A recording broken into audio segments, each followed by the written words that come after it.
आओ बच्चों, आज हम पढ़ेंगे पाठ 3 अभ्यास का महत्व।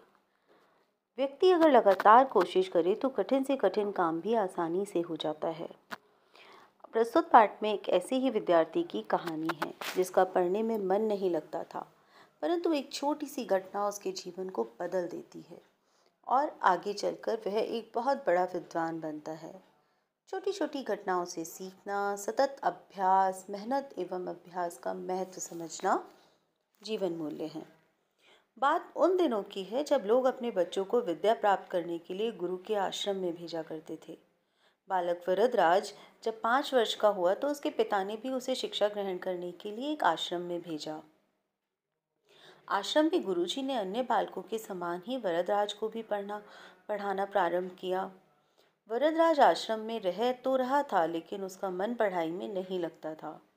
गुरुजी ने उसे तरह तरह से पढ़ाना और समझाना चाहा, लेकिन उसे कुछ भी समझ ना आता था। गुरुजी जो कुछ पढ़ाते उसे वह याद ही नहीं रख पाता था। उसकी ऐसी स्थिति को देखकर आश्रमवासी बच्चे उसे मंद बुद्धि कहकर चिढ़ाने लगे। इसी प्रकार 5 वर्ष बीत गए। धीरे धीरे उसके सहपाठी उससे आगे बढ़ते गए, पर वरदराज वहीं का वहीं। वह कुछ भी विशेष न सीख सका था।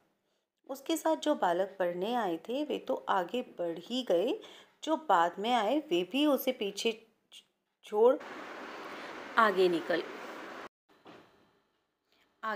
गए। एक दिन गुरुजी भी हार मान गए। निराश होकर उन्होंने वरदराज से कहा, बेटा वरदराज, मैं समझता हूँ कि पढ़ना लिखना तुम्हारे वश की बात नहीं है। जितना प्रयत्न मुझे करना था उतना मैंने किया, पर मुझे लगता है कि विद्या धन तुम्हारे भाग्य में नहीं है। इससे अच्छा तो यही है कि तुम अपने घर जाओ और वहाँ कामकाज सीखो। वरदराज असमंजस में पड़ गया। गुरुजी के मना करने के कारण उसे अपना भविष्य अंधकार में लगने लगा। उसे यह चिंता भी सताने लगी कि घर लौटने पर उसके पिता क्या सोचेंगे।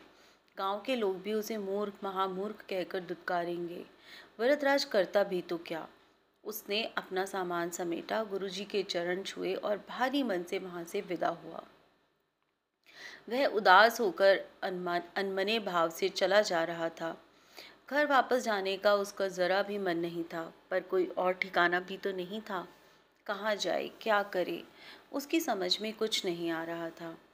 वह सवेरे चला था और अब दोपहर हो आई थी। रास्ते में खाने के लिए गुरुजी ने उसे थोड़ा सत्तू दिया था। उसे भूख प्यास भी लगाई थी। चलते चलते उसे एक कुआं दिखाई दिया।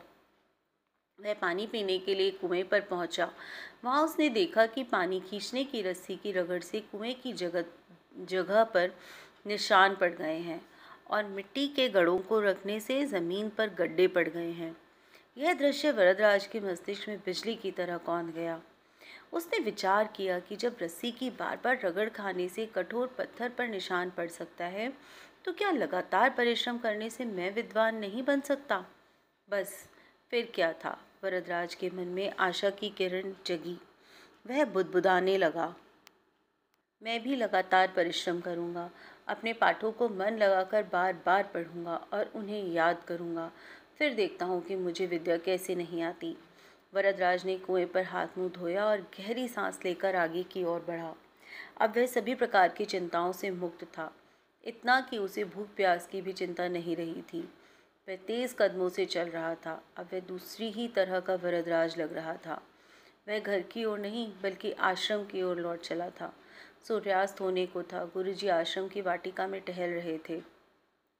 तभी उन्होंने वरदराज को आते हुए देखा।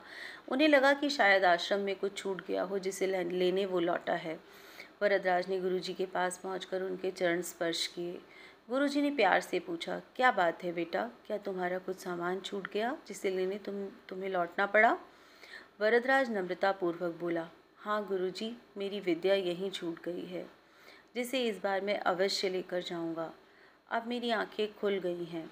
मैंने निश्चय किया है कि मैं पूरी लगन और परिश्रम से पढ़ूंगा। अब कभी आपको निराश होने का अवसर नहीं दूंगा। गुरुजी का दिल पसीज गया। उन्होंने वरदराज को गौर से देखा। उसकी आंखों में चमक थी। गुरुजी ने इतना भर ही कहा, तुम जो कुछ कह रहे हो यदि उसे कर दिखाओगे तो मुझे बड़ी प्रसन्नता होगी। वरदराज ने पढ़ाई प्रारंभ की। अब तो उसकी भूख और नींद पता नहीं कहाँ गुम हो गई थी।